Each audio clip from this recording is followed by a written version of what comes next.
দেন তাকাব্বালাল্লাহু মিন্না ওয়া মিনকুম আজমাইন। আল্লাহ আমার থেকে তোমার থেকে আমাদের সবার থেকে কবুল করে নিক। কি কবুল করে নিক? এই যে 29টা বা 30টা রোজা যে রাখলাম, ইবাদত করলাম, কিয়ামুল লাইল করলাম, কোরআন খতম করলাম, এই সব ইবাদতগুলো আল্লাহ কবুল করে নিক। সহিহ সুন্নায় এই দোয়াটা পাওয়া যায়, এটা আমরা বলতে পারি।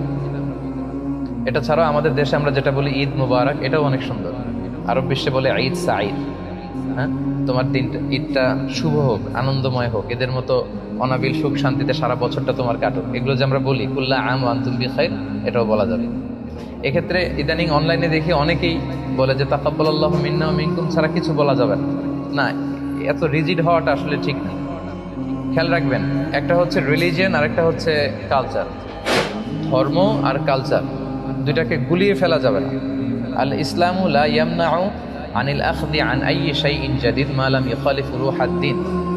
কোন দেশের তাদের ব্যক্তিগত